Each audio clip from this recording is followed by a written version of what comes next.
It's always awkward when I start these streams. I have to give people like 5 minutes to get here, and it's just me thinking, what music am I going to play?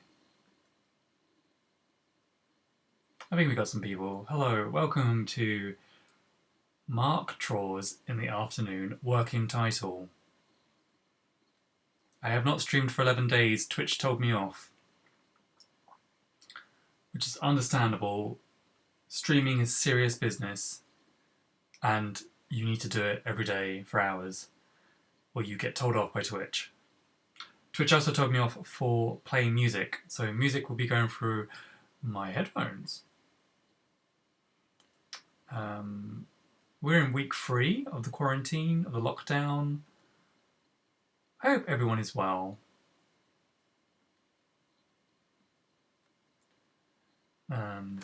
Let me know if you can hear me okay. Let me know if you can't. Today I am drawing some fan art, because that's the thing we do now. I have 6 fan arts. I've drawn 5. So I said I was inking, but I still have 1 to go. So we'll do that, and then I'll do some inking.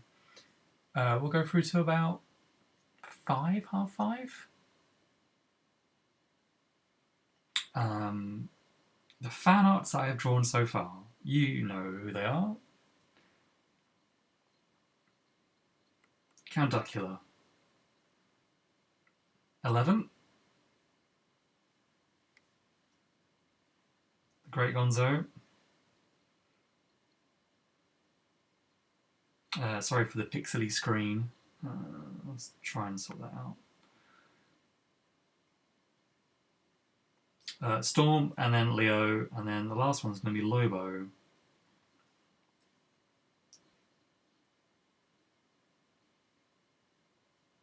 So yeah, let me know how you all are.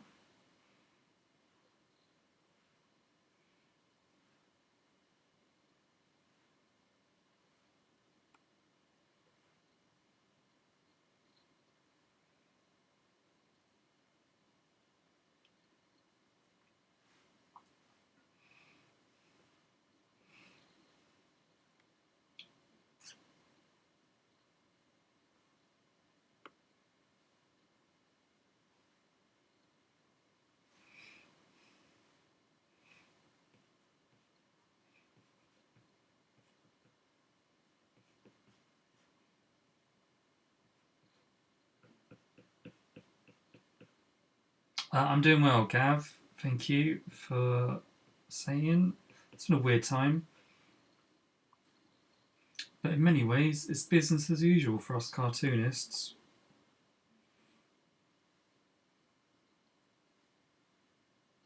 There we go.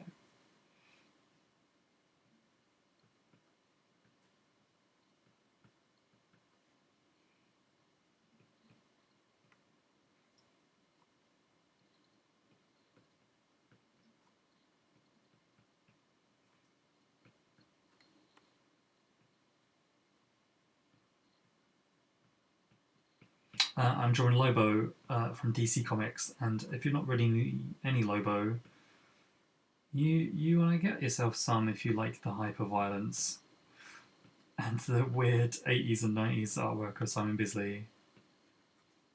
Bisley's a weird character. I've seen him a few times at conventions, and he's super drunk every time I see him.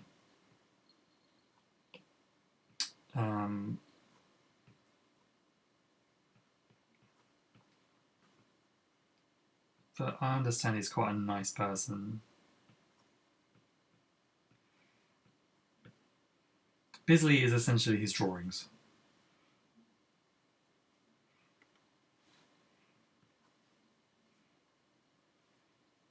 As in big, muscular, leery.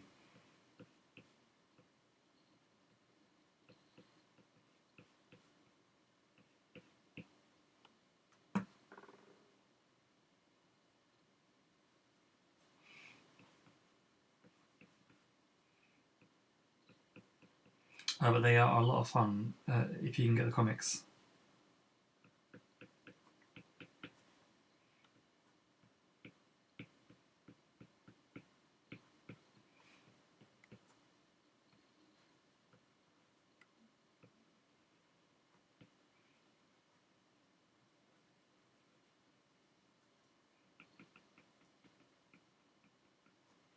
I have like maybe 6 to 10 issues of Lobo. I've been getting them at Comic Marts recently. They are a delight. They're really, really off the wall.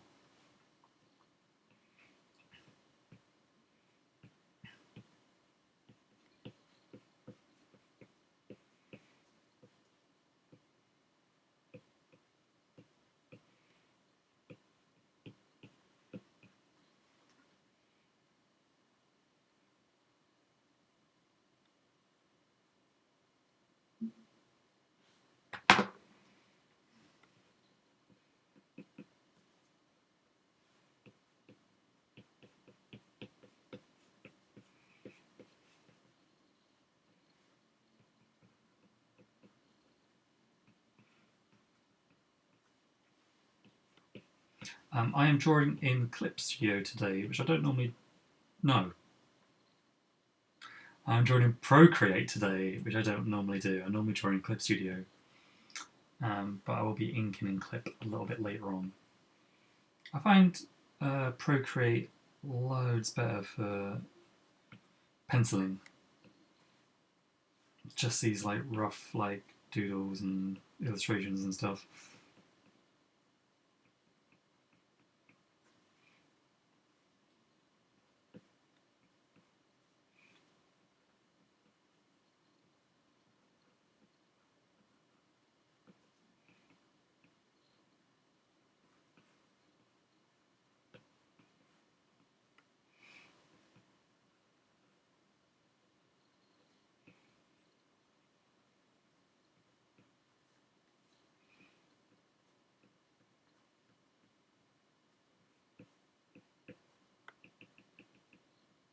Procreate has a one charge, so you I think it's like a tenner, but it's yours forever.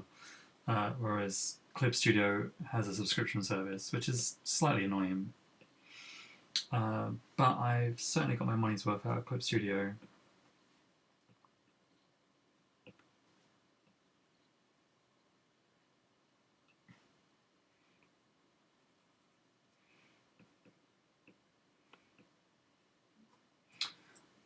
Local, yeah. I've seen a few in my local comic book shop, but never gone in to buy any. Local comic book shops, I miss them. They need all the help they can get at the moment.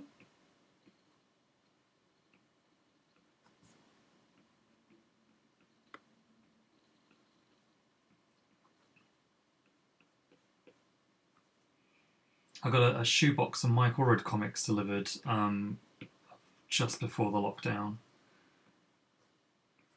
So that was good.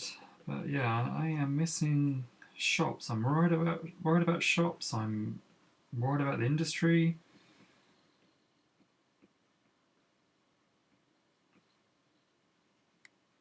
But this stream is supposed to be a good time. It's supposed to be a fun time where we don't have to dwell on that stuff.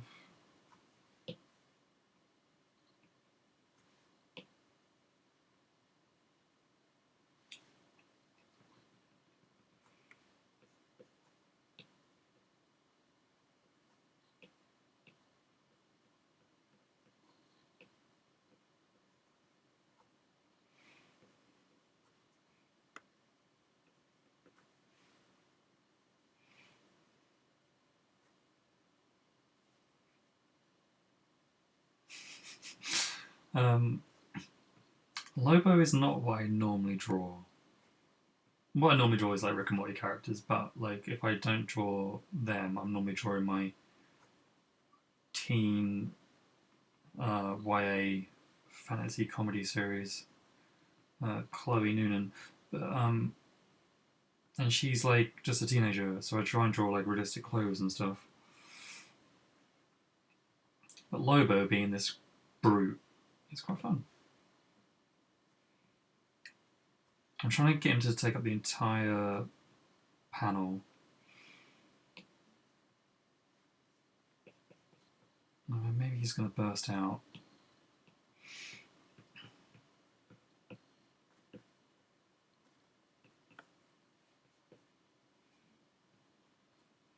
Like, I envision his neck is as wide as his chest.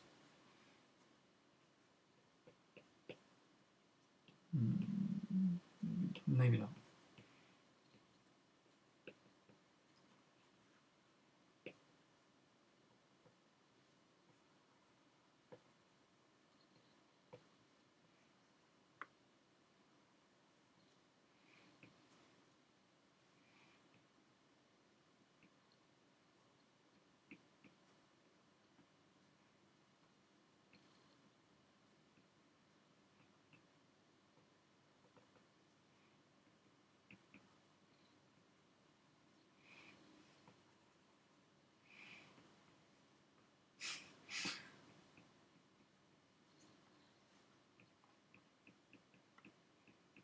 A good friend of the show, John Allison, didn't he? Well, he wasn't having a go at me. He said I was mad that I penciled every single chink in the chain, only to then have to redo them again in inks. So that will not be what's happening this time. I've learnt my lesson.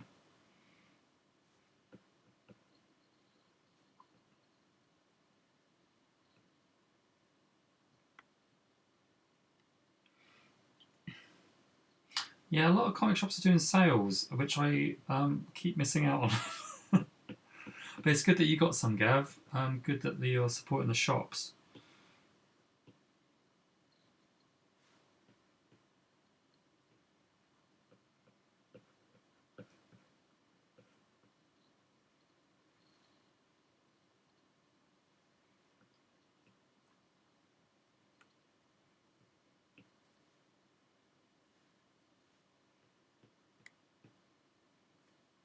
Wow, I think Lobo has taken the least amount of time out of all of them so far.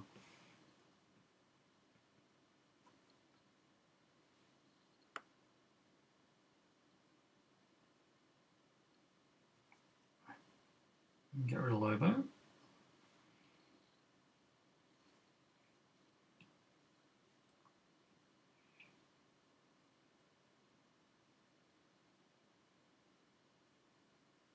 No, I think I like him in that order, I think. Actually, I might swap Lobo.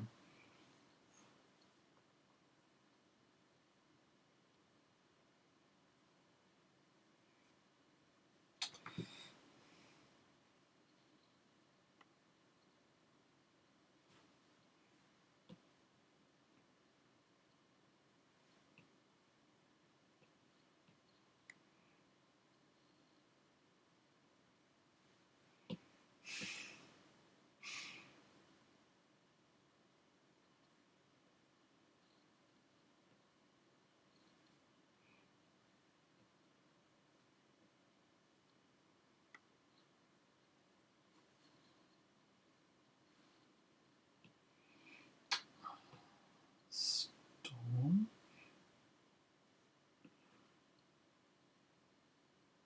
Yeah. Shrink her a little bit. I love drawing that mohawk. I think 80s Storm is my favourite. All drawn by Marc Silvestri.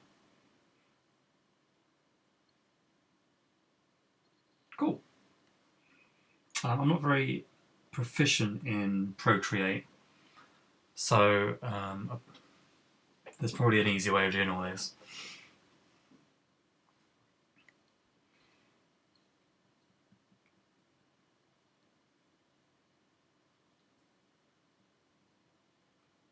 Cool. So yeah, Clip Studio. This is the program I'm more like used to working in. It's a lot like Photoshop. I think I've said that before. So you find everything's kind of in kind of the right place. Yeah.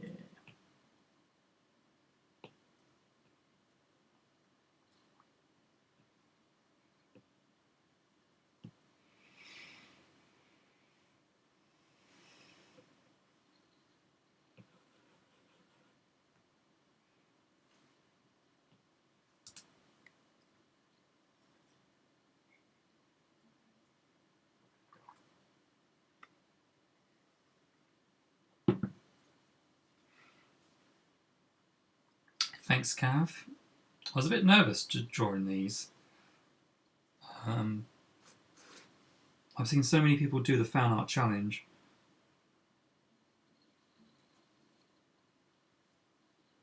And there's our like full colour, like masterpieces. Like I think when the animators started to get involved, I was like, I wasn't sure if I wanted to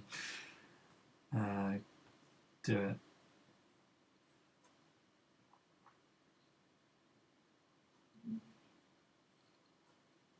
But I got so many requests that I'm going to do another 6 probably on Thursday.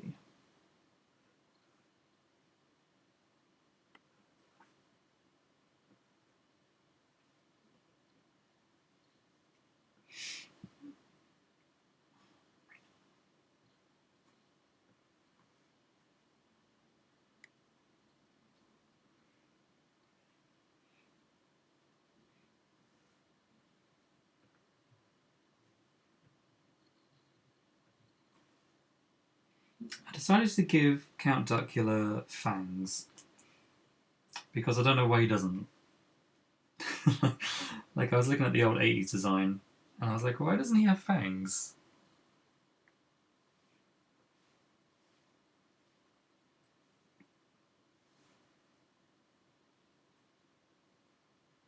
But I saw apparently he was in the Danger Mouse reboot, and they gave him fangs in that. So I was like, okay.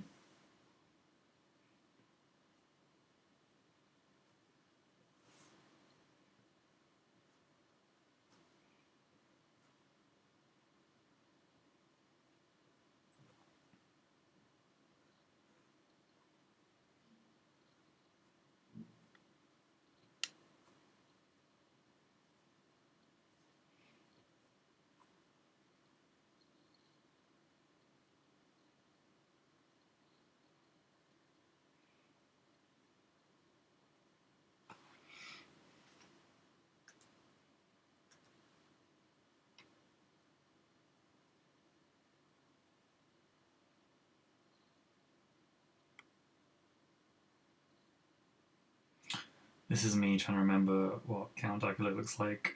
Here's my pencils. Do not tell me.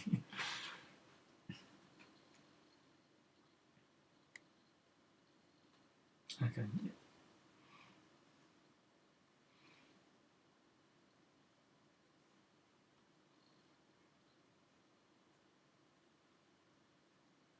Don't think you can see that other like bag or eyelid on the right hand side. I don't want those Count Dracula stands coming after me.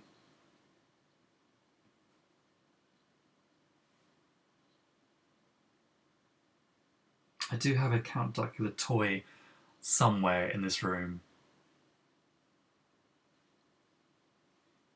I got a big box of my old toys back from my dad recently. Or like my McDonald's, kids meal toys, and there was a Count Dracula in there, like a PVC model.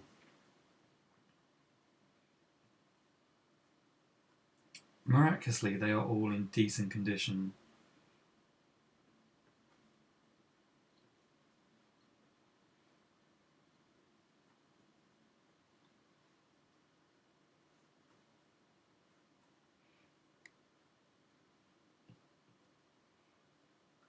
It's got more of a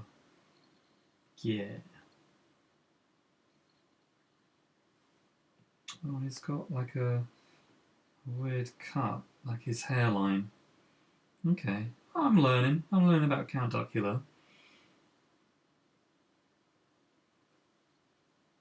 I think that sort of goes like like that.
Yeah, we're all looking at what Count Dracula looks like now.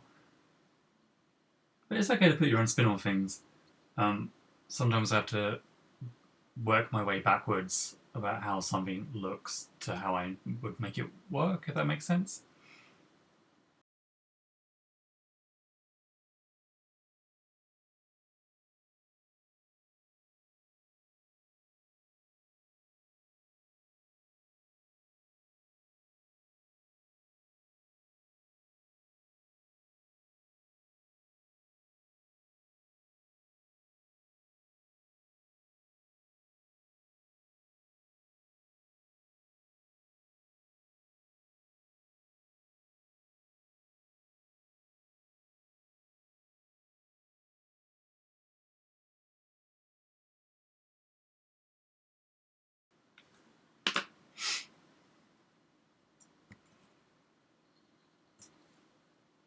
I remember very little about Count Dracula, other than I enjoyed it.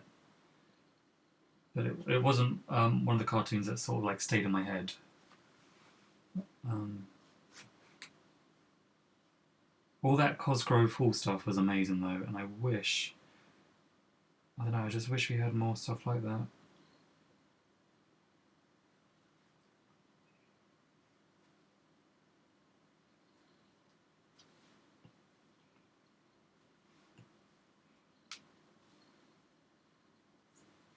There were false teeth. Okay, no, I don't remember this.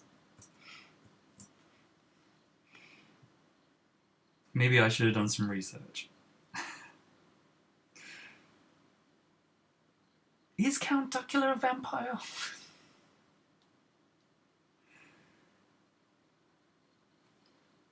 I remember Nanny and Igor. I don't remember the backstory.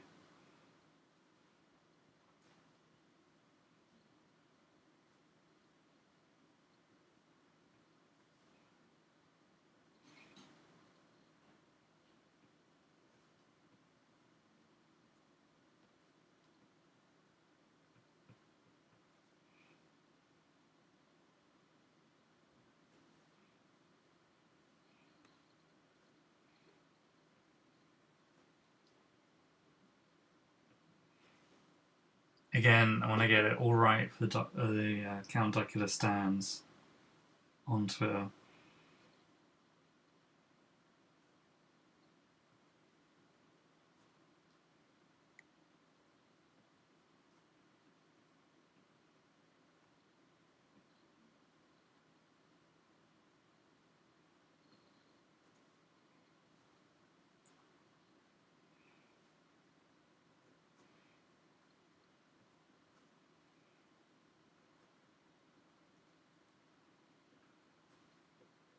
I decided to give him a jagged cape as well because you know I do what I want.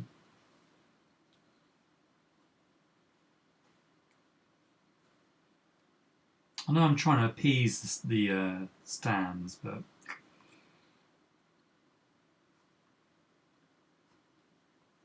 why is that too thick? There you go.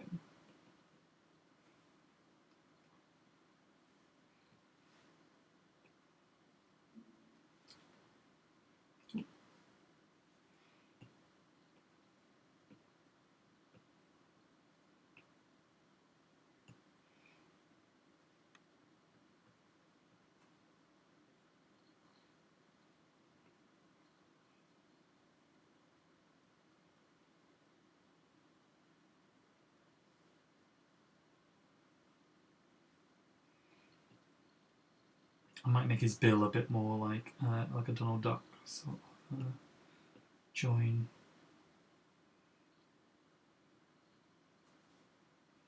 Yeah.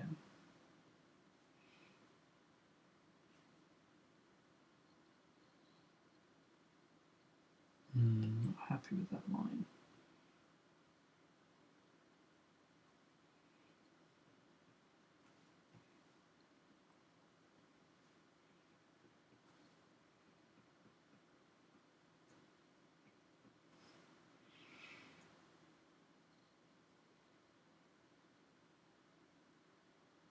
Oh, okay. The story behind Count Dracula is it was a necromancy experiment slash resurrection when his lineage was wiped out, but the ritual went wrong when they used tomato ketchup instead of blood to bring him back to life.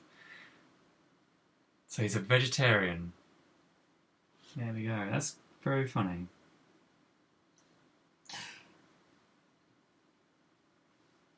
I have that weird British sense of humour. Like we're gonna make a vampire duck is a vegetarian. His favourite food is broccoli sandwiches. Very good. Yeah, I'm gonna fix those eyes later. I'm not happy with them, but let's move on.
The tricky thing about 11 from Stranger Things I found was that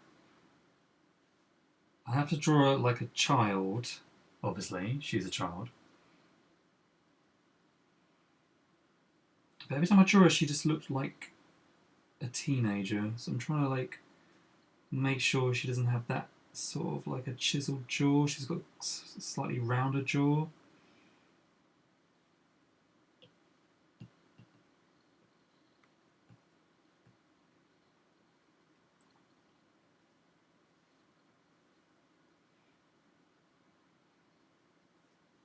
Because I think she's a. In the first season, they're all like 10, aren't they? Like 9, 10.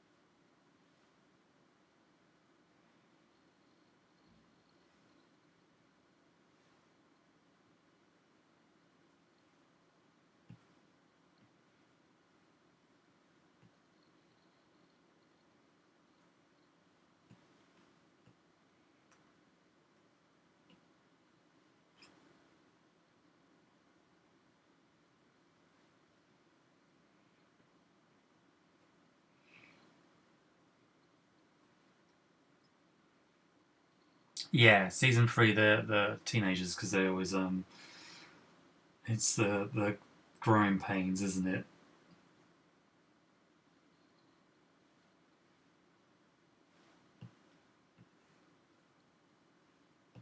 But yeah, when I think they first start, they're slightly younger.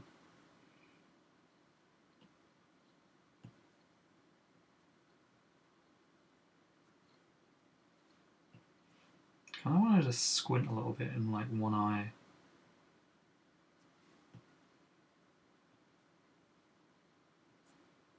Maybe both.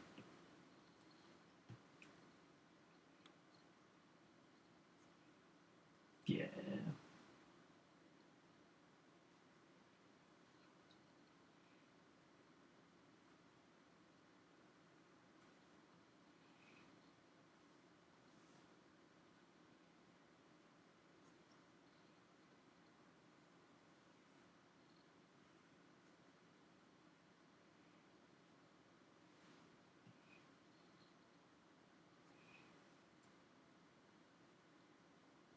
think that ear needs to come up as well.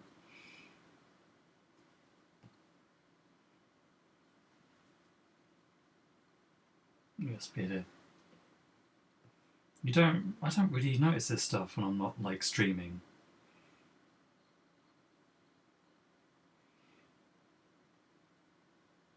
Season 4 of Stranger Things does have a lot to explain.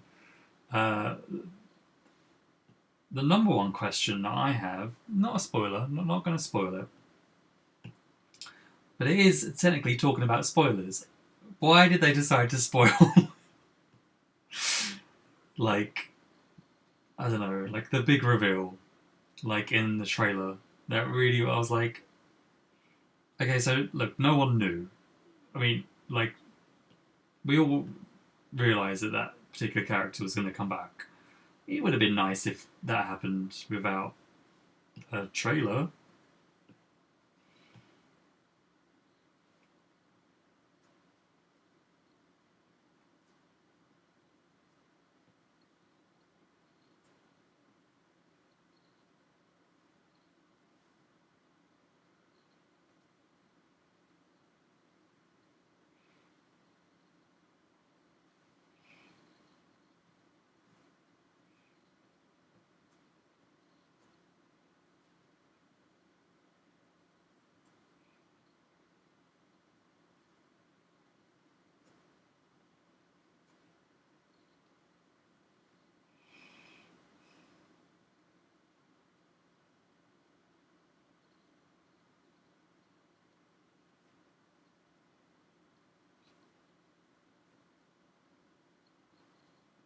But I enjoy Stranger Things. I think a lot of people give it some slack because it's too much like its influences. So it's too much like Spielberg, and it's too much like the X-Men. It's too much like Akira. But I can see that, but I don't mind when they do it well. If they're gonna do a genre like homage mashup, then it's okay if they do it well.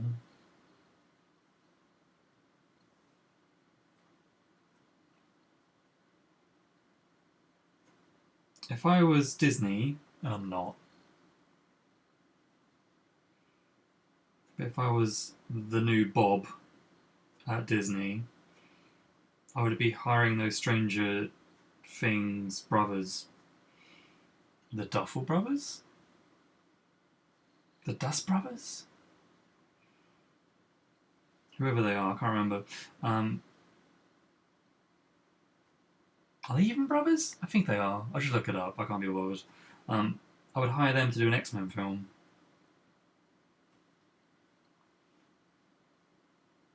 Like, if they're going to reboot X-Men, just give it to the people who kind of at least half understand it.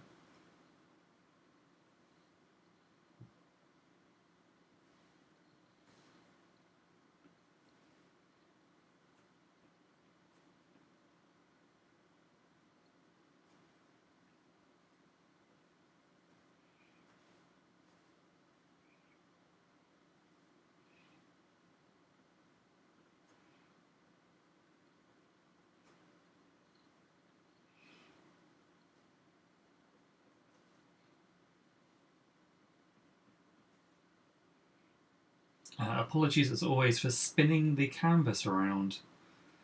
I know a lot of drawing streams, they keep the canvas steady. This is not one of those streams, as I have bad eyes and a bad wrist, so I try and draw as naturally as I can.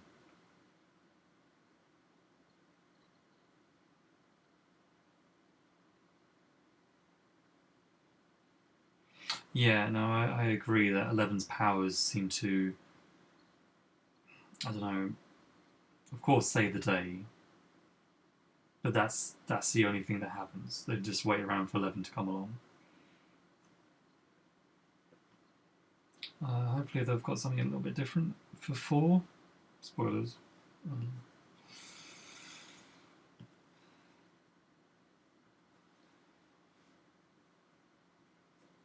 Does that have a... Yeah, 11 solves everything. 11 saves the day. Yeah.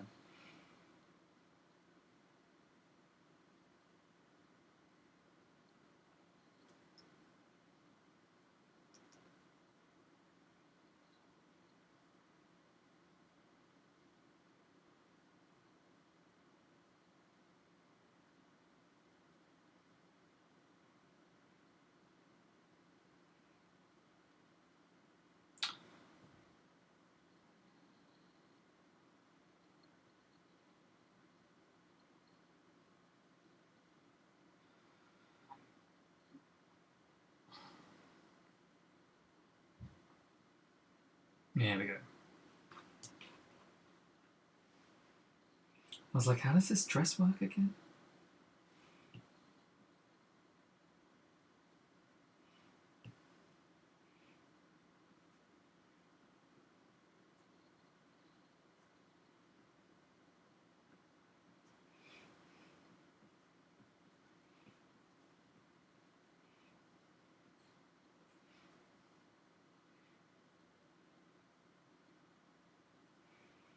Yeah, I'd like to see not only the other lady, but those kids that she met that had like powers, and I can't remember what happened to them.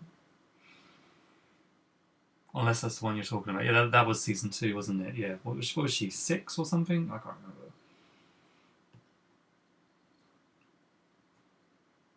They were kind of like the X-Men, but they were like kind of like 80s, like 80s tough punks. They're like the tough punks you'd find in like 80s movies on the bus playing like the Ghetto Blaster.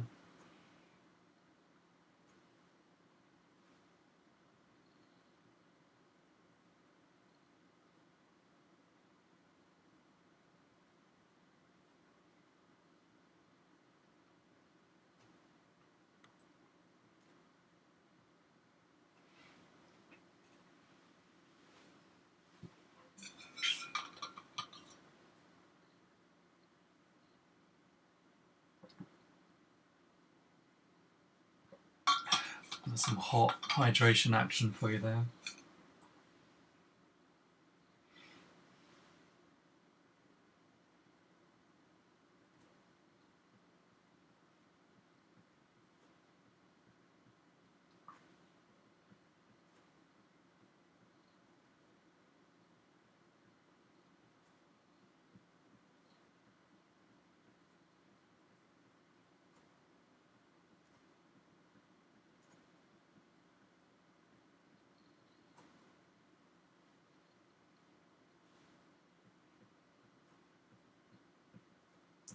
I did think about doing an art book for conventions.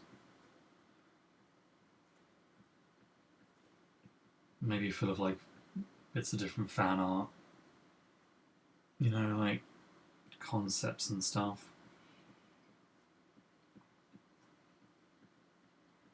And then all the all the conventions just stopped. But yeah, when they come back, I think I'll do that. Been thinking about doing a Patreon recently.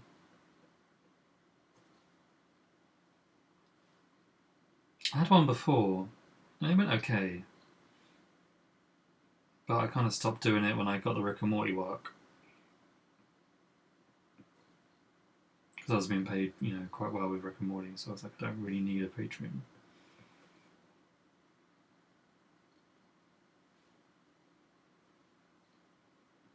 But I'd like to do another one. I'd like to start it up again.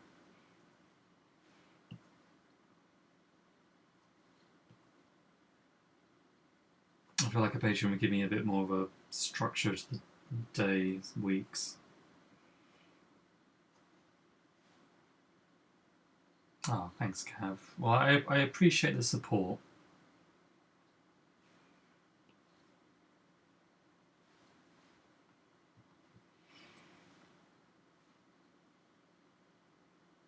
Yeah, I'm happy with 11.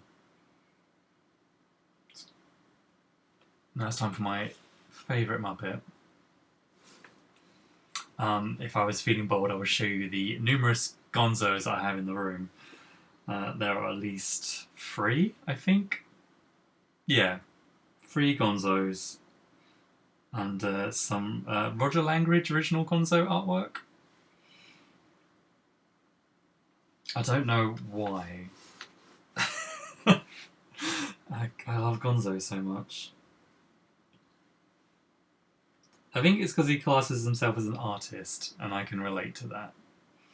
Despite the fact that he blows himself up and fires himself out of cannons.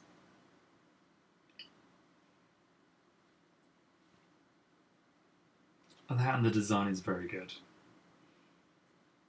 I was drawing it earlier and it's really tough because I don't think his snout is connected. I don't think his snout is his top lip. I think he's got like a top lip then a snout.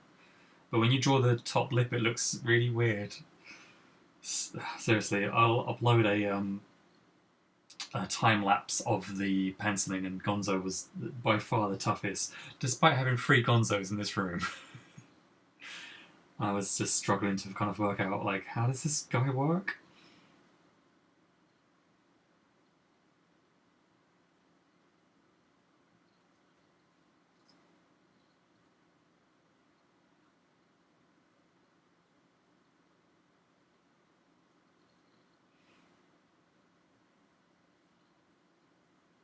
I like most of the Muppets. I like the Muppets mainly because they are underachievers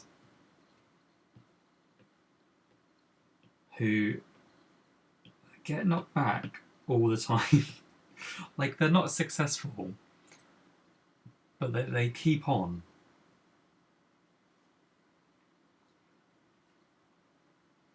I mean, there's something quite admirable about that.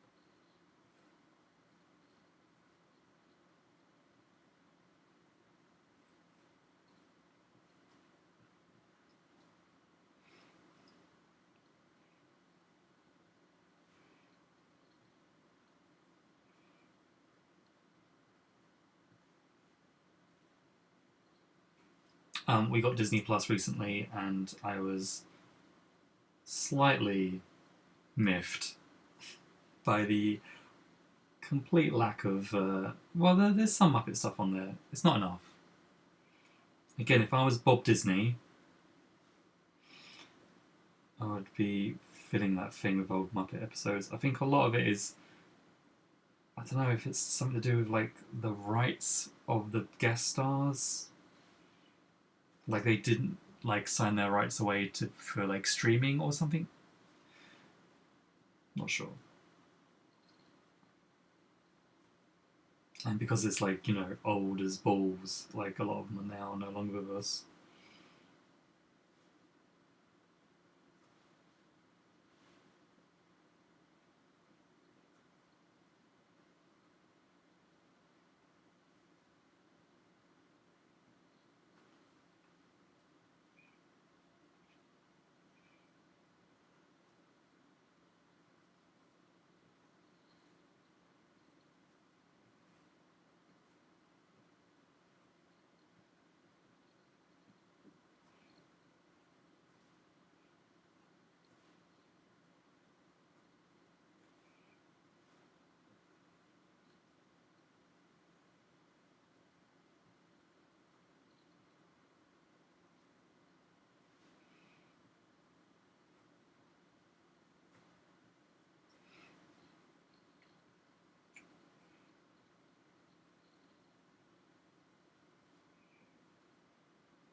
I think my second favourite Muppet is Fozzie, then Kermit, then Miss Piggy. Marc's top 10 Muppets.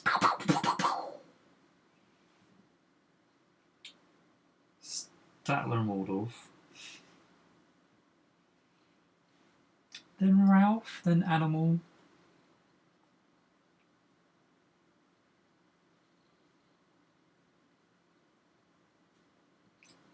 Sam the Eagle. I'm just listing them now, aren't I? Marc just lists some Muppets.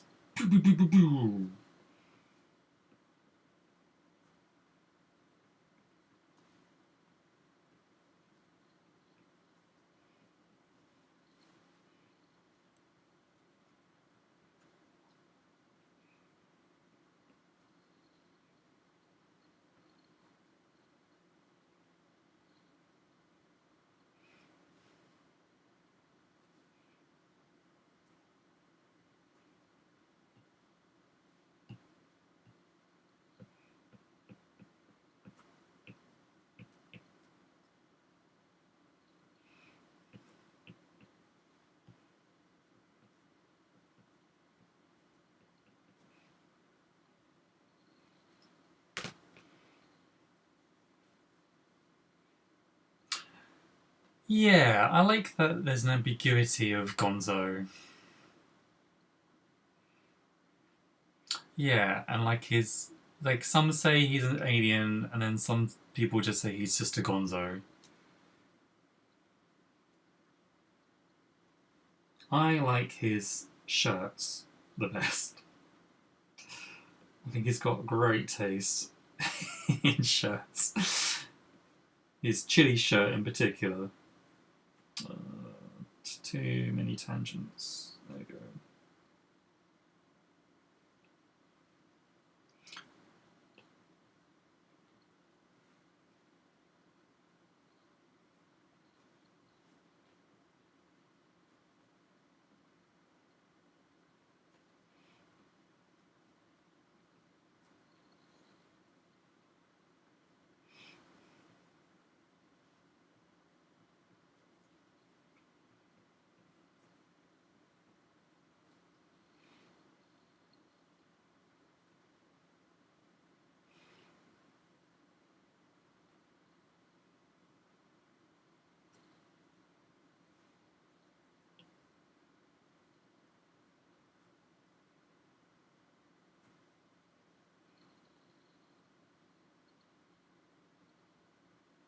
I'm not happy with that arm.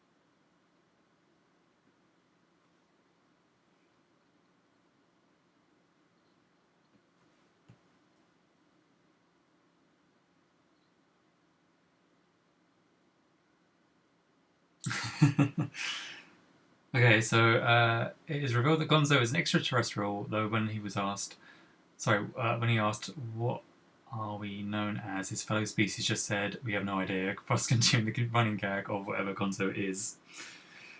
Yeah.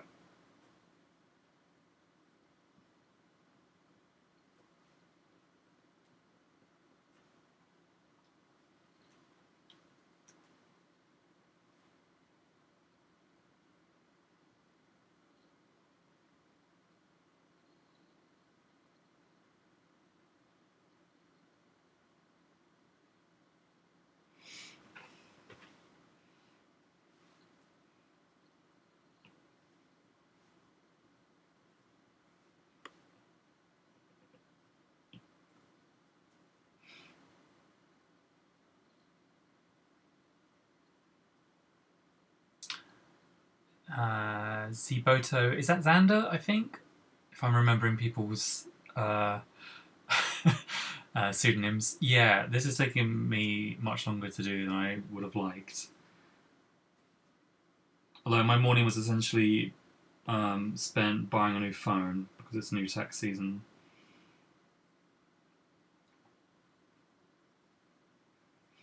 And let me tell you, doing that in this weird lockdown phase that we found ourselves in, not easy.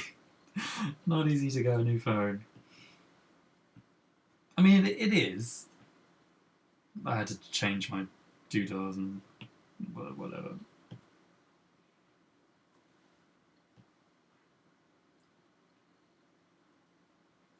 They're also really expensive, and I had to sort of walk around my flat for a little while before I even pressed purchase, because I was like, I do not want to spend this money.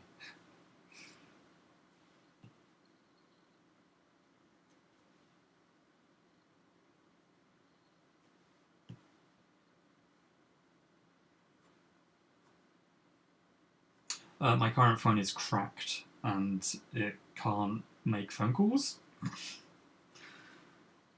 Well, it can, but I can't hear anyone.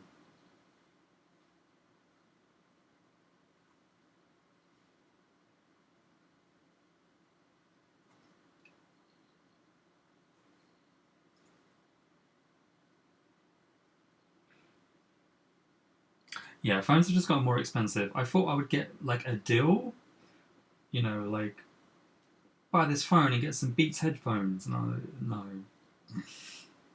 It's just spend £700. I really don't like saying that out loud. I buy my phone outright because it costs me cheaper in the long run. Well, not cheaper, but it's better than doing it through a contract.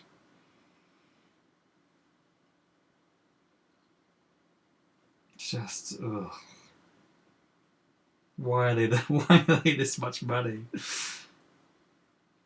I think my iPad was about £1,000, and I was fine getting that because I was like, that's for drawing. My phone is just for Instagram.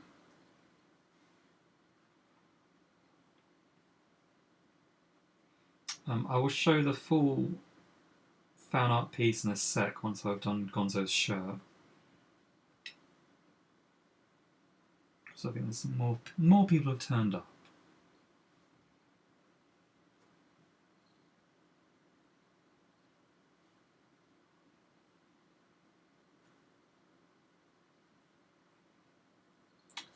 In which I say welcome. Welcome to my stream.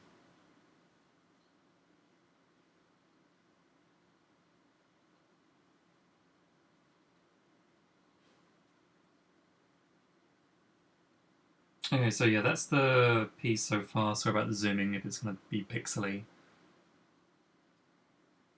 Well, I think it's a bit pixely.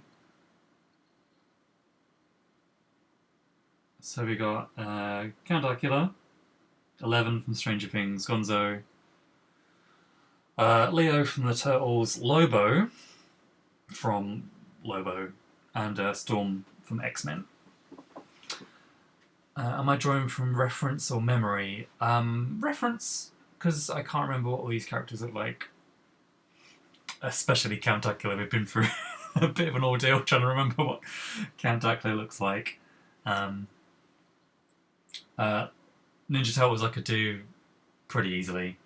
In fact, I don't know if I can show this on screen, if it will show up. Let me see if I can enlarge my camera.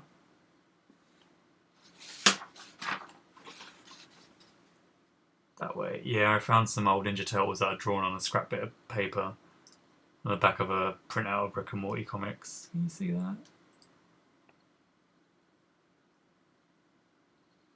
Anyway, so yes.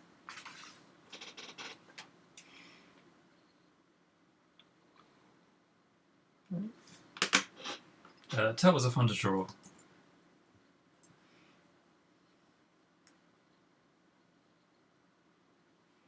Xander, do you want to tell the... And he said studio audience. There is no studio audience. Do you want to tell the chat who you've been drawing?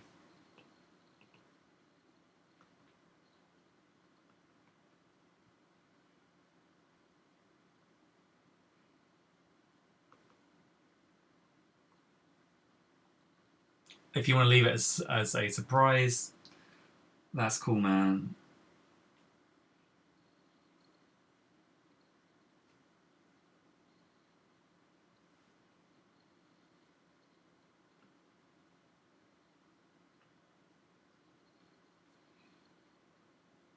But speaking of reference, like I knew what the Ninja Turtles look like because I have some in the studio, like toys, not the actual real Ninja Turtles. Um, but I did a quick little Google search just so I could kind of see that I was like on the right path. And I typed in. I don't know if you guys remember buying Ninja Turtle comics. There was an artist called Jim Lawson. He's still active, and I think he draws an amazing Ninja Turtle. You type in Jim Lawson Ninja Turtle into your favourite search engine. He's got a really weird style, which I think as a kid I hated, but again, like most artists I hate when I was a kid, I really like now. He draws them really boxy. Sorry, I'm going to swing the camera around. There we go. Yeah, so he draws them really boxy, a bit like, almost a bit like Jack Kirby would. Ah, Philly B. I have some Jim Lawson Ninja Turtle comics at home. Very jealous. I don't know what happened to all my Turtle comics. I've been slowly rebuying them. Yeah, I think he's one of the strongest Ninja Turtle artists.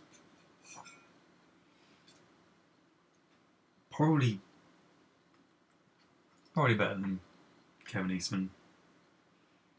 I like the original guys, Peter Laird and Kevin Eastman, but Lawson's output was, I mean, whatever issue I got, he was always drawing.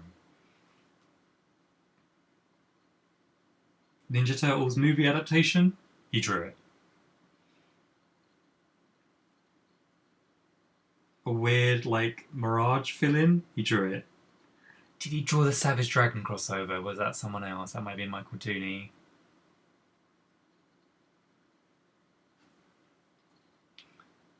But yeah, throw down in the chat if you've got your favourite Ninja Turtle artist. I don't know if I could do a top 5 of them. Although I saw a Joe Mad Ninja Turtle drawing in Wizard magazine once, and I lost my mind.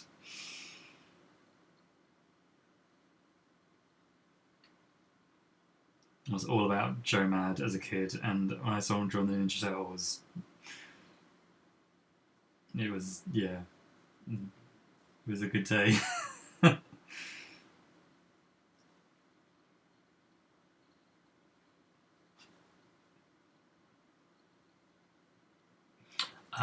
Xander's 6, yeah, nominated by Sam, who's normally in the chat. Goblin King from Labyrinth, Willy Wonka, Calvin and Hobbes. Vader Zim, Sen from Spirited Away, and Tetsuo.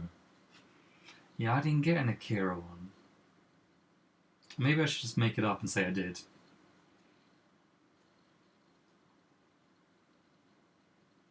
But I do have another 6 to draw. I got quite a few, and I thought I would do maybe a Twitch one as well, like do them live.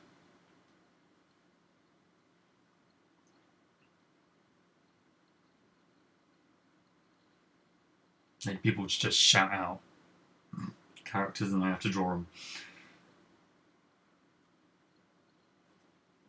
Which sounds slightly terrifying.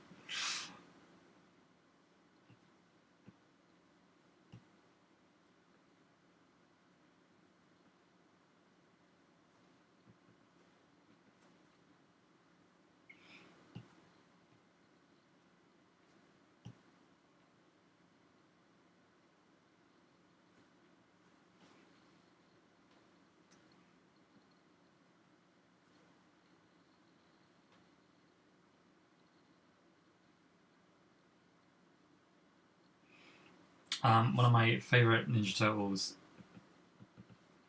artists is Michael Zulli. I just had to look him up because I was like, is it Michael Zulli?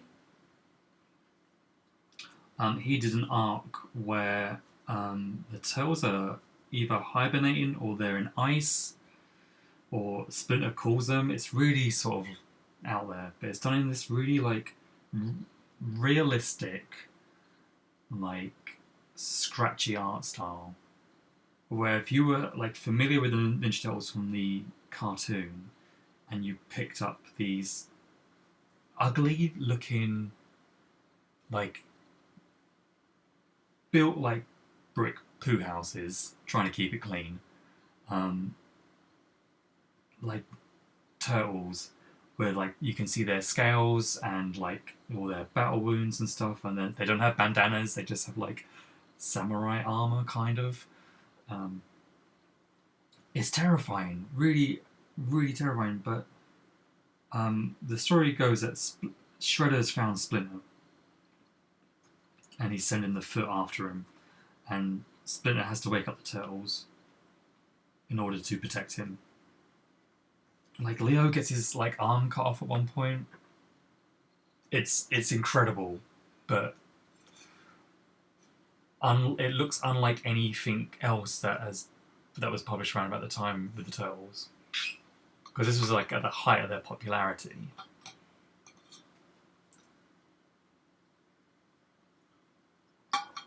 Okay, Felly B. Am I saying that right? I bet I'm not.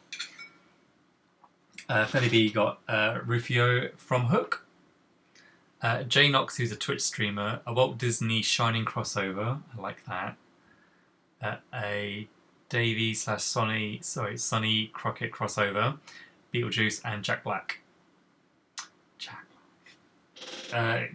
Jack Black on that little toy saxophone is one of my favourite things to watch. I find myself watching it like once a week. I think it's from Fallon. Yeah, I get them confused. That's cool. A lot of my suggestions I didn't know what they were, because I'm older than I look. So a lot of them I didn't know what they were, and sure I could have Googled them.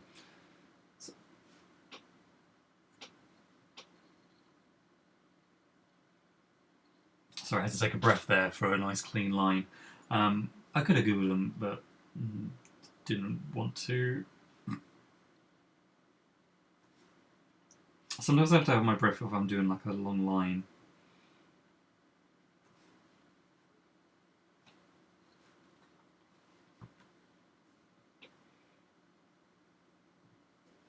Pro tip.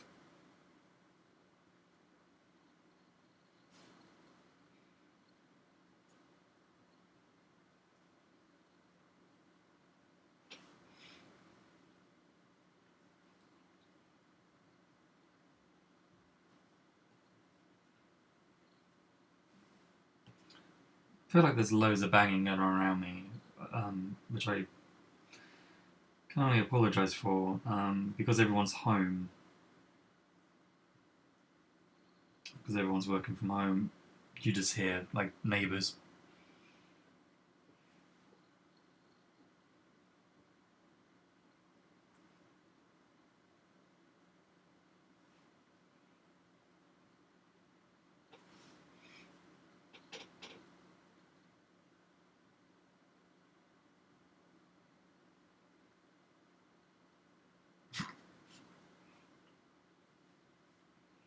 I think my neighbours banged on my wall the other week because I was playing my music loud.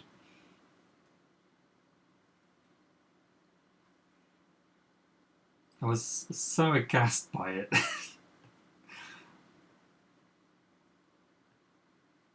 Like, how dare you?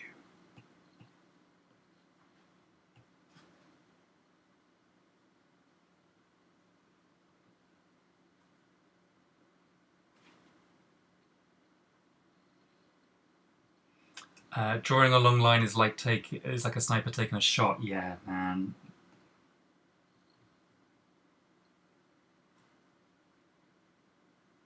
Just had to do it again. Sorry.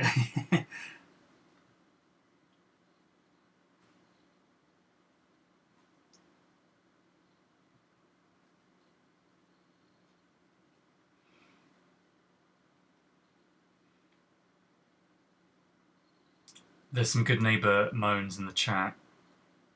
Gav's having shouting matches in the garden.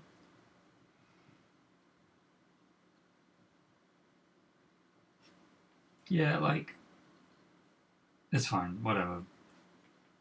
It could be worse. I've had worse.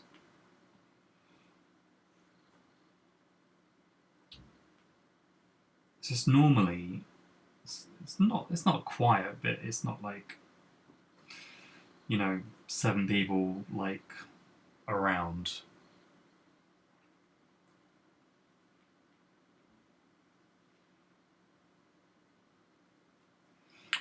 Xander got confused between Tetsuya and Canada, and he now actually gets to go full Akira. Yeah. Do I need to look up which one is which?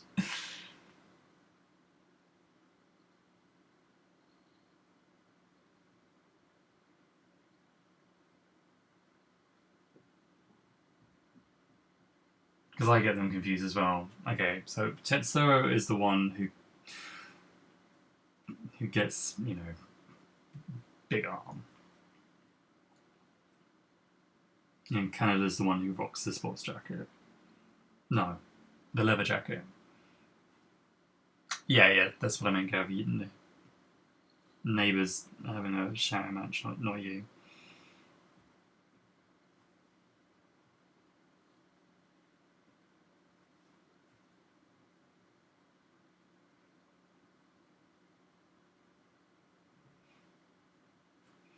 I was a little bit like, do I give the Ninja Turtle white pupils or do I draw him with the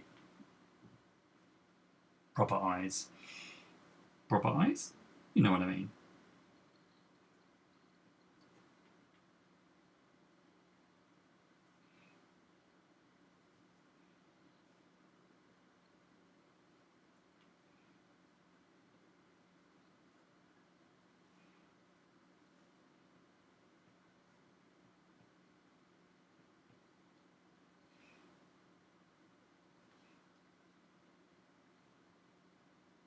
I have a neighbour who sings with headphones on in her garden. She is excruciatingly tone deaf. Well, as someone who does the same and is also excruciatingly tone deaf, I can only apologise. I think that's why our neighbours were banging on the wall.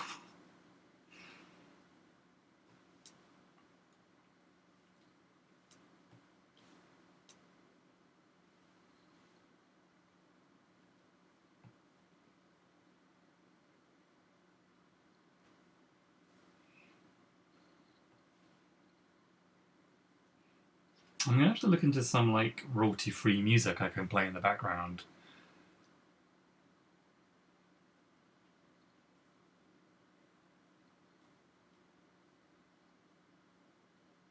My fiance was like, "Why don't you just pay for a license?" I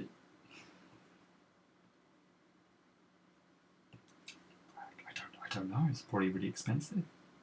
Well, no, she didn't say why don't you. She was like, "Oh, if you're really serious about this, you could always look into a license."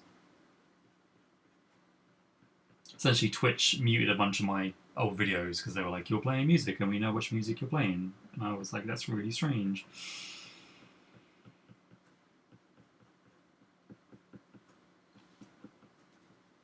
Because that used to happen on Instagram all the time. I do these live videos on Instagram, and then it cut me off.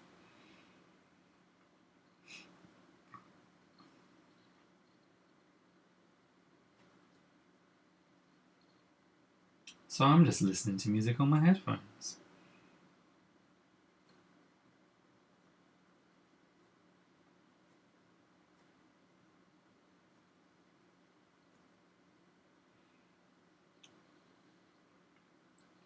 Yeah, Xander wanted the Canada jacket. I think we all do until we put it on. And I think it's one of those jackets that looks cooler drawn. I saw a picture of Ed Piscor wearing one, and I was like, maybe that's a jacket that should be like drawn and not worn. I don't know.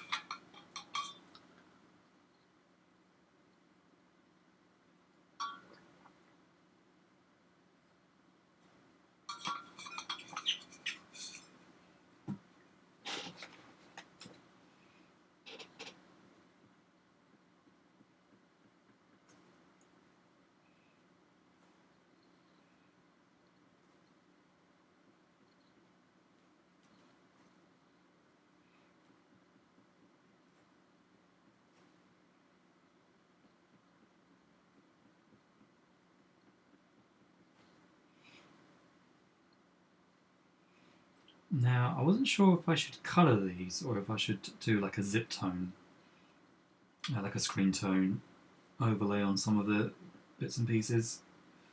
Because I've seen a bunch of people doing them in colour and they look nice, but who has the time?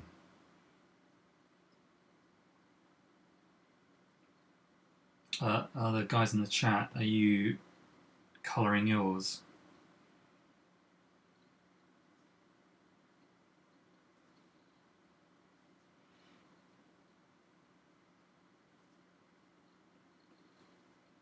And feel free to, I nearly said pimp, but you know what I mean. Tell people what your Twitter handles are or your Instagram handles so people can check them out.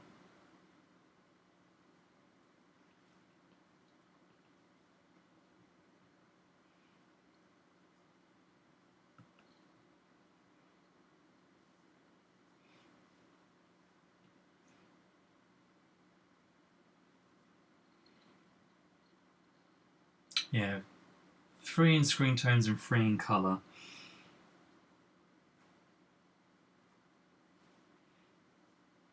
For Phoebe B.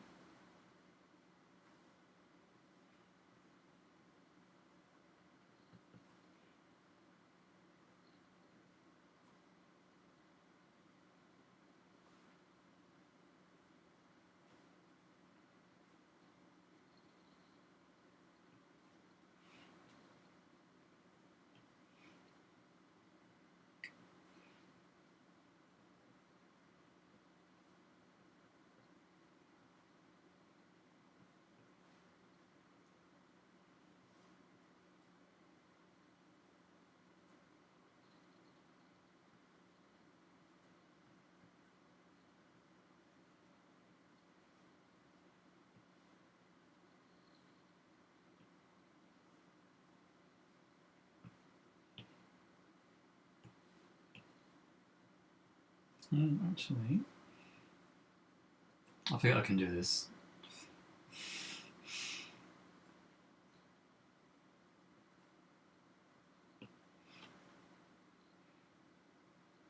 Pen rendering? What do you mean by pen rendering?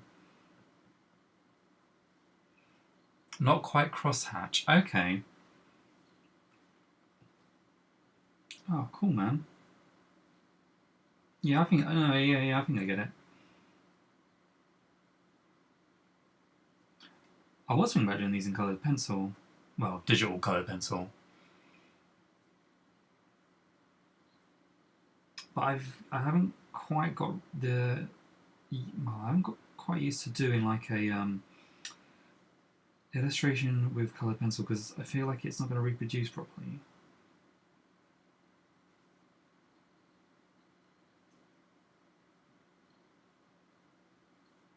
And I always try and have like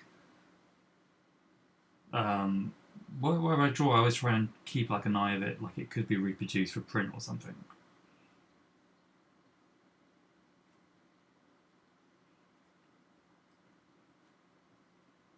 I've got to play around with Procreate a little bit more, I think.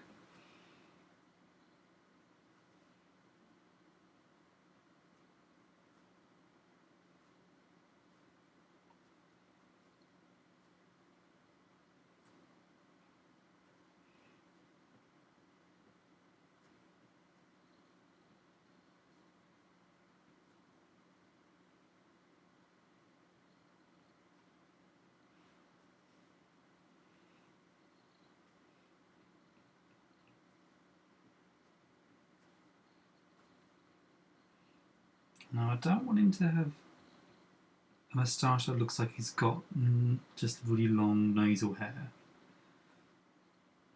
So I cut it there. Is that going to be alright? Yeah, that should be fine.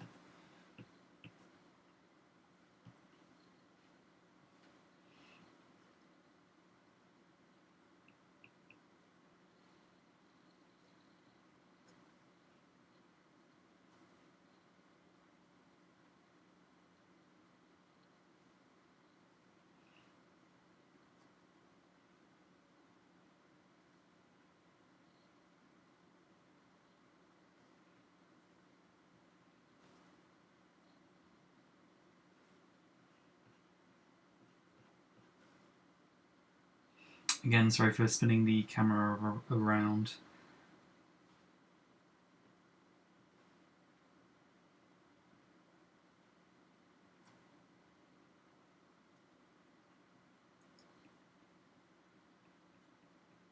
I watched a Natalie Nurigat stream. Was it this week? All the weeks are blended into one. And she keeps the camera incredibly still and gets amazing results, but then she's an amazing artist. She does a really good stream. I think her most recent stream was about figure drawing. I'm trying to remember what her name is on Twitch.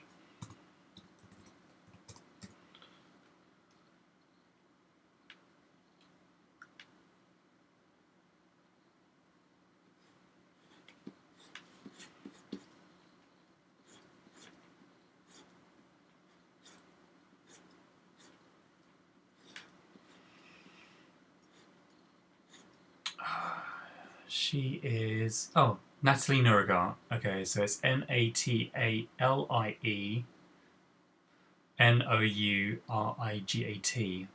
There you go.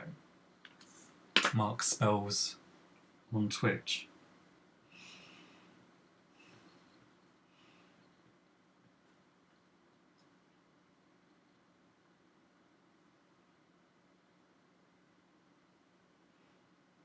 Okay, just gonna draw his mad hair.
So yeah, this is Lobo from DC Comics. My DC history is a bit rubbish, because I was a proper Marvel kid growing up. So it's a bit of a blind spot. But I've started getting Lobo comics recently because I've been buying loads of back issues. And I love Simon Bisley's artwork. Because it's just nuts. There's nothing else like it. Well, there's some imitators, but yeah, it's proper gnarly.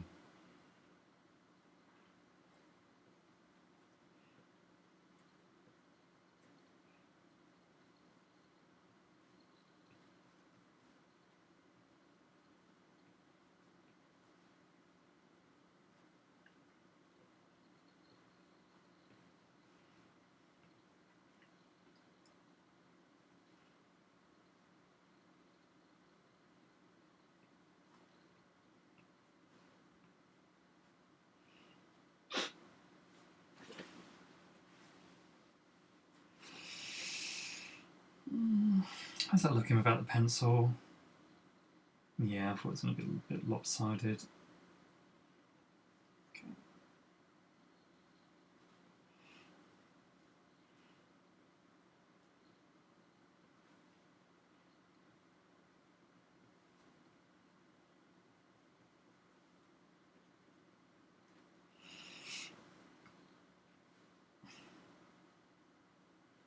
If anyone's got any DC Comics recommendations in the chat, drop them in. I read a bunch of Batman stuff. Year One, Dark Knight Returns, Long Halloween. Read most of the Darwin Cook stuff. Oh, I read recently the Dial H for Hero reboot. It's written by Sam Humphries but drawn by Joe Quinones. And that is incredible. Tremendous fun. What they do is, so the concept behind Dial H for Hero is that there's a phone, like a red phone, and if you need a hero, well, you just dial H for Hero, and like either like a hero turns up or like you turn into a hero. In this incarnation, a boy called Miguel, he gets the H dial, and he dials it, and he becomes a brand new superhero, not a Batman or a Superman. In this case, he becomes a guy who's essentially made up of like a monster truck, and he's drawn in like a Rob Liefeld style. All of the superheroes are brand new, but drawn in a style that is a different artist. So there's some Jamie Hewlett in there. There's a bit that looks like Dragon Ball. There's a bit that looks like Peanuts.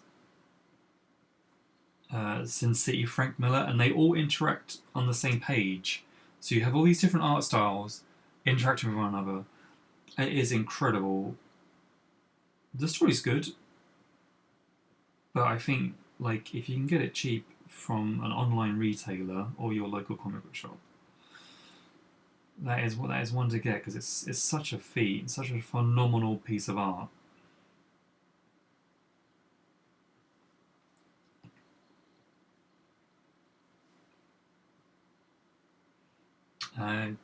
Gav hasn't read much DC either. Last thing he read was Batman Hush. Now, I've not read Batman Hush, and I should do, as I love Jim Lee. Well, I loved Jim Lee.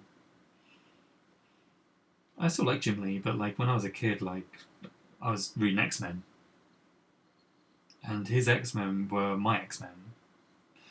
They were the X-Men from the TV show. His comics were the best. So when he did Batman, it sounds weird, but I was like, nah, Jim Lee's Marvel. What's he during Batman? No way. I'm not having that. Which is dumb.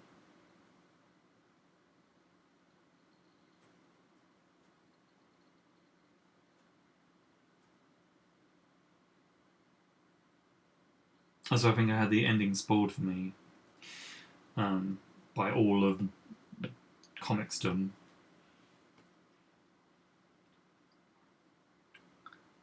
Xander really fancies the Dark Knight Golden Child because of Raphael Grandpa's artwork. Yes, Raphael is incredible. He did a book called Mesmo Delivery, if you've not read that. It's very short. Stunning. He's a little bit Jeff Darrow, for those who don't know him. So, hyper detail, but very cartoony. An awful lot of line.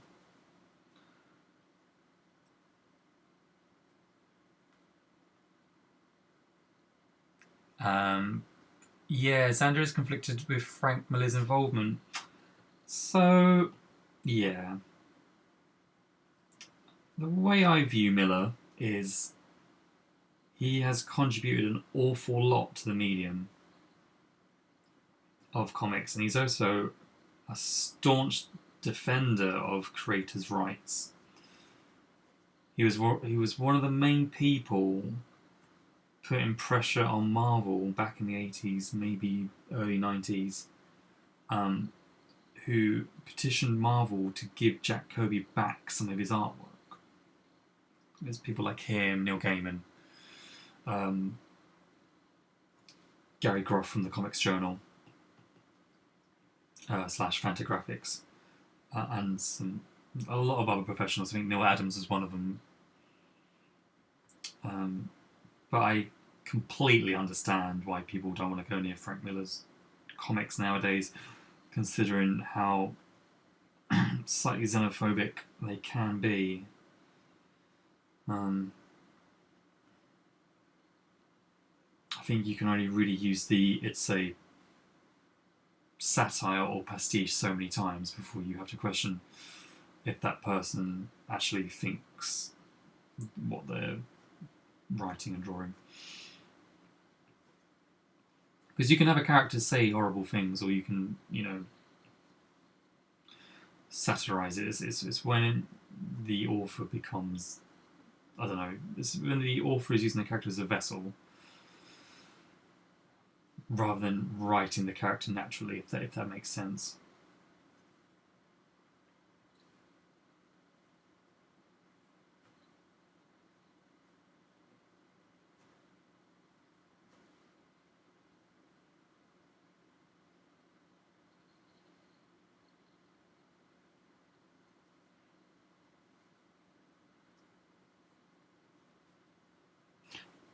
But I find the Frank Miller that I like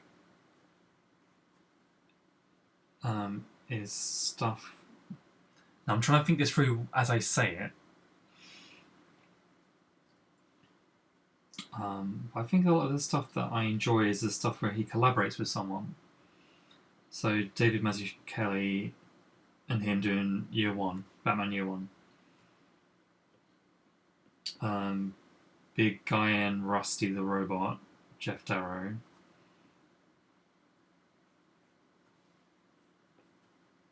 So you can just you can buy comics for the art. It's fine. Old Ella Bubs gives you permission.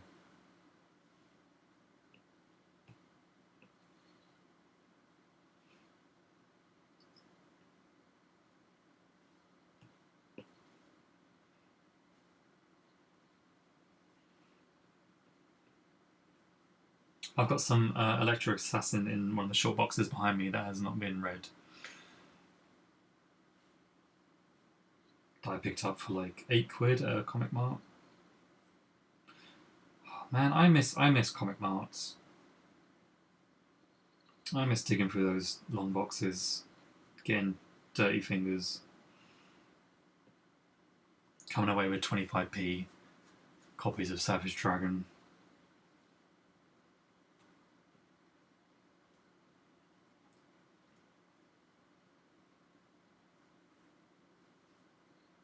£10p copies of Jack Staff. All the stuff that people want.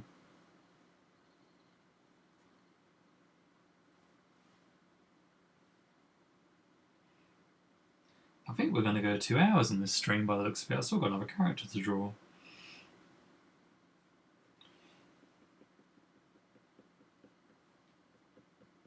I'm sure my beloved will start banging down the door soon about when we're having dinner.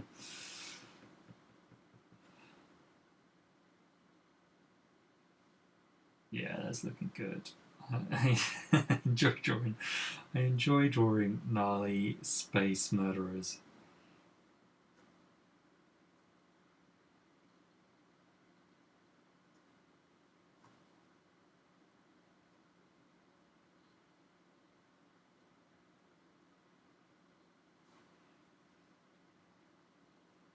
Xander picked up some dirt cheap Robocop anthology. Was this the Frank Miller one? As I remember loving it as a kid, it was okay. It kind of got a bit samey. Yeah, the amount of times I've rebought something as an adult because I had it as I was a kid, thinking it's amazing, only for it to be kind of weak. I've lost track. I think I bought some Travis Charest, which is a really stupid hard name to pronounce, but it's Travis Charest, Charest. Drawn copies of Wildcats because I was like, oh man, he was so sick back in the day, and then I'm like, he does not draw backgrounds.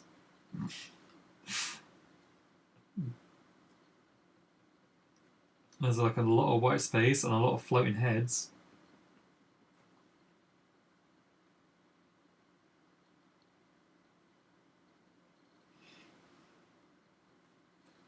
Like they're still cool, and they were worth like the 15p or 30p, whatever it is I bought them for.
Oh, I thought my Apple Pencil ran out of juice then.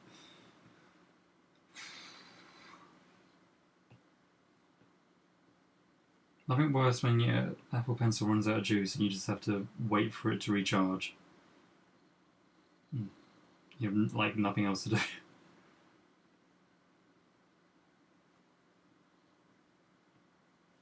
I say there's nothing worse. There is plenty worse than that.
God, drawing these chains. No, I need like a stamp or something.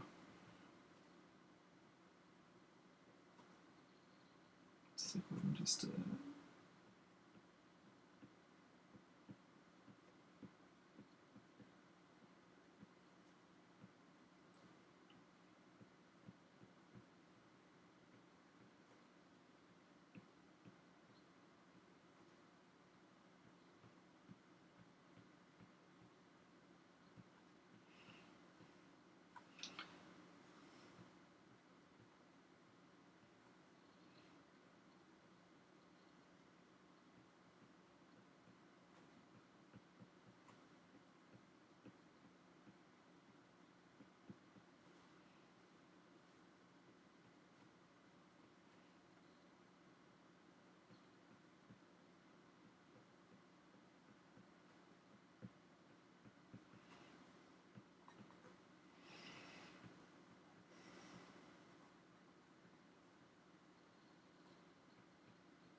nearly there.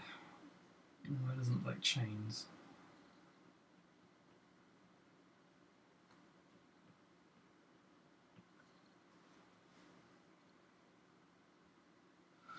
Wow, okay, that's a massive arm. Oh, I'll fix it later.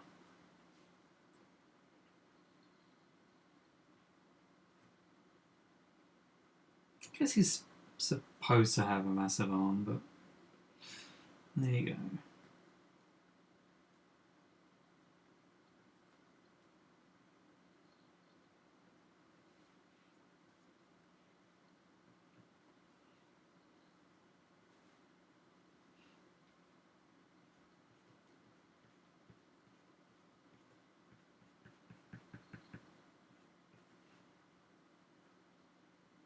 Sorry for the zooming again.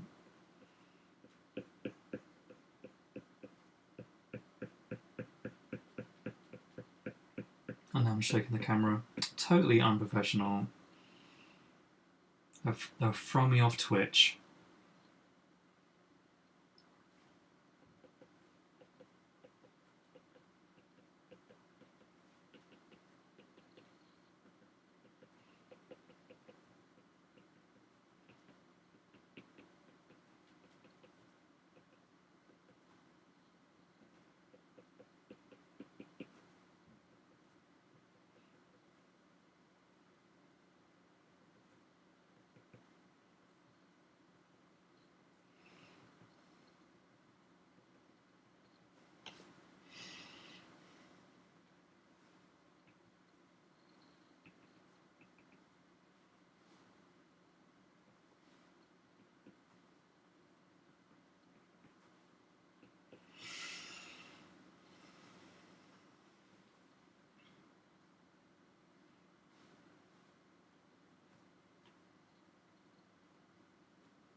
Cool, right, one to go. We can shut it down. Storm was my favourite to draw, I think. Well, her and Lobo.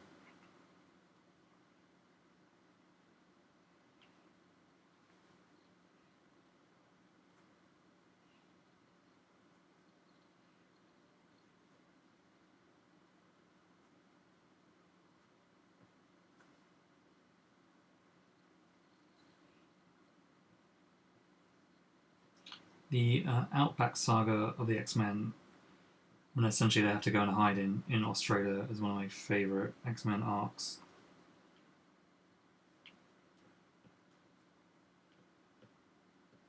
I think I like it because it's such a small team at that point, and it's a weird team. You have who do you have?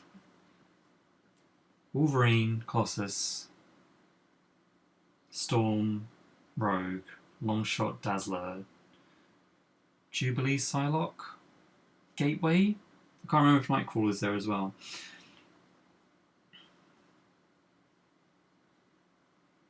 The idea is that they're in the outback in Australia, hiding, and when they need to go into action, say if they need to get to New York, wherever, Gateway is a mutant who can essentially transport them using his mutant power by swinging a whip. I don't know what it is, can't remember. Which opens a portal, which they all then bundle into. Well, I think it was during the time when Marc Silvestri was drawing it. So I used to get them in back issues because my era was still Jim Lee. But I loved that they didn't have uniforms. They didn't have like the X-Men uniforms that everyone knows, blue and yellow. They had like Storm was a punk rocker essentially. Wolverine had his tan costume, his brown and tan costume, which is my favourite of his.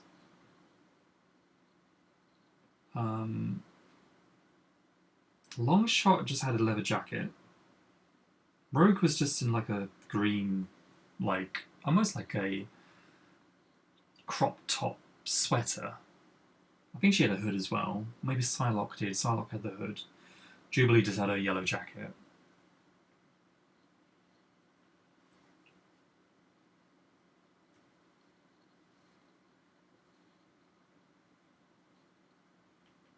But yeah, like Storm's mohawk and like choke chain or choker, sorry. like leather jacket. I was like, this isn't Storm from the comics. What? And she looks badass. Like they really did a number on Storm, I think, in the 90s when they kind of made her a bit boring. Like Storm fought the Morlocks twice. Like she stabbed Callisto in the back with a knife, and then she ripped out. Oh, I can't remember who she. Essentially, she ripped out the new leader of the Morlocks' heart, and like let it like beat for a second, and then just like threw it on the ground. I was like, this isn't Storm. Oh, that was a bit later, admittedly, but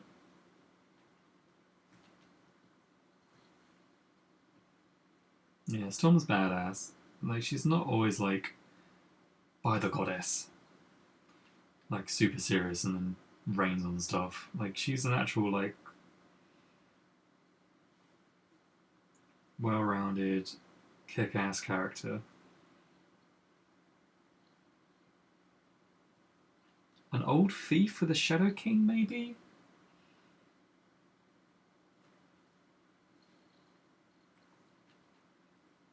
Might be getting confused. She was definitely an old thief, I remember, or she had a bit of a history with Gambit.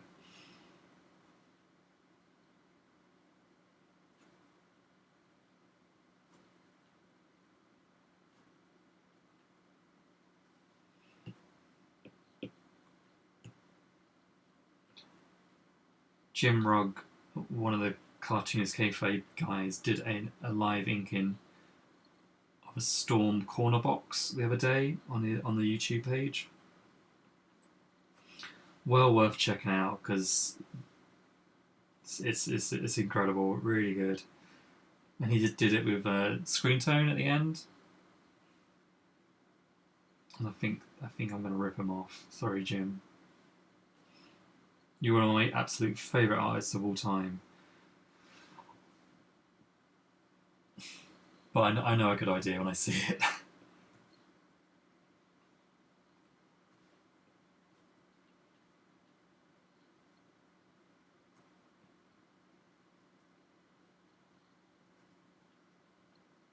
If you've not checked out Jim Rugg's Street Angel comics, they're really, really good. It is about a girl called Jessie, who's a homeless orphan on the streets, and she essentially fights crime. She's like a ninja fighting, like hard ass.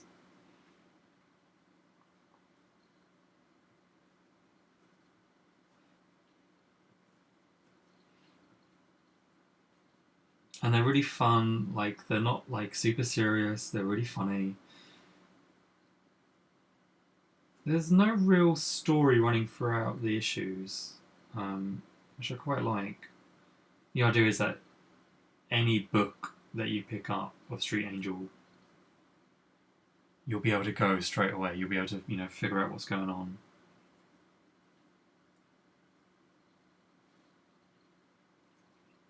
They talk a lot about that on Cartoonist Kayfabe, where they talk about how modern comics aren't that reader friendly because they're always like part like 4 of 6. Like it was back in the day, which is a dangerous road to go down. You could almost pick up any issue and you were kind of like, I don't know, caught up in a matter of minutes.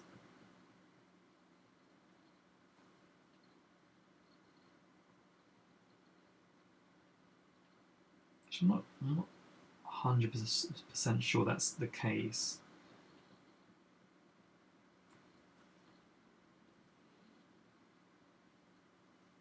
But I think they've got a point. I think they've got a good point. It's made me think about my Chloe Noonan series a little bit like differently.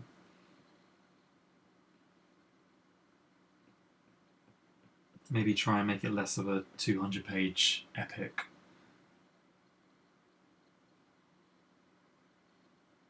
I'm not happy with that. Maybe more of like a 15 to 20-page comic. maybe a bit longer, maybe 30 to 40 pages. There's just seemingly no market for it anymore.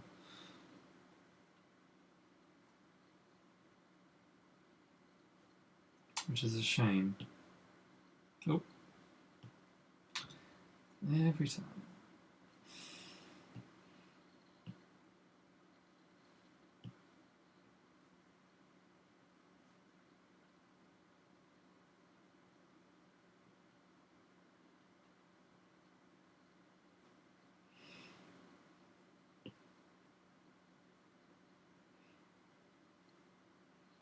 But we are nearly...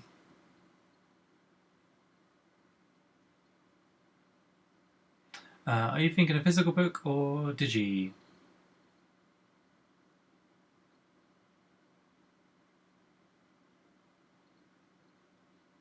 Wow, that would be spoilers. No, it wouldn't be spoilers. My view at the moment is that you should do both, right?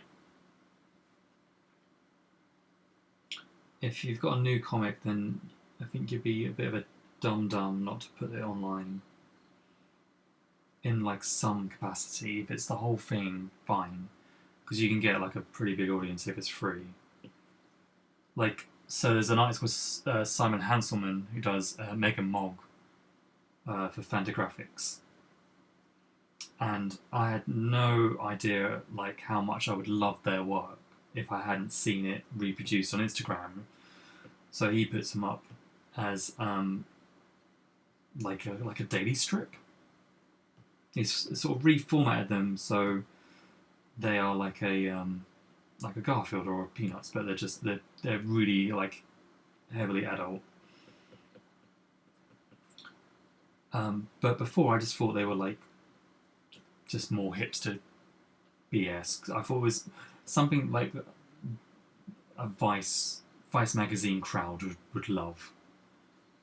I didn't realise just how much they would make me laugh, and that's only because like he put them up for free, and I discovered them through that. And I've now bought a book, like the first Mega Mod book. I think what I'd really like to do, I'd like to do it as a comic, like a proper comic.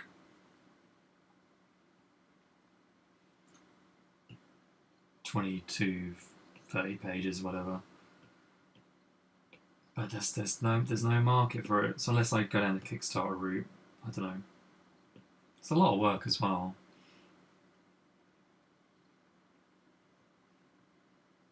But we shall see. I think a webcomic makes sense. Oh, yeah, no, like that. Yeah, I prefer physical over digital as well, Gav. Especially the old stuff. They've really not mastered the recolouring on the old stuff. Like when they remaster them and put them in a new collection or the facsimile collections.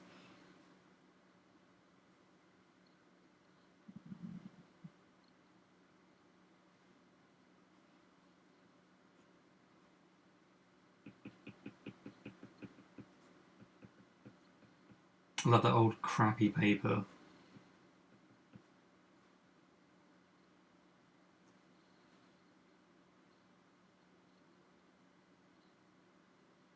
Yeah, I think you can go direct to the fans now. There's definitely the market can like sustain that. It's whether or not you want the audience really. If you go with a bigger publisher like a Scholastic or a Random House, they can get you in avenues that you can't by yourself, like kids' book fairs, other places. So you have to weigh it up, but there's nothing saying you can't do webcomic and then it can't be bought by a bigger publisher. Excuse me. Right, I think that's going to do it for us. There's my 6. Not bad. I'm quite pleased. Quietly pleased. I'm going to touch them up, I think, and then do some zip tone. And then, yeah, I'll put it on Twitter. Maybe today, maybe tomorrow. My Twitter is @MarcEllaby. Unsurprisingly.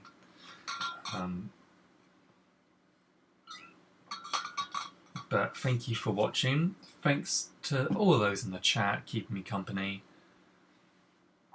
These streams are supposed to be a bit more regular. I didn't do any last week. Hopefully Tuesdays and Thursdays for a couple of hours. I think that's manageable. So come back on Thursday around 4 o'clock and we'll do some more fan art because I've got 6 more to do. So until then, have a good week and I'll see you then.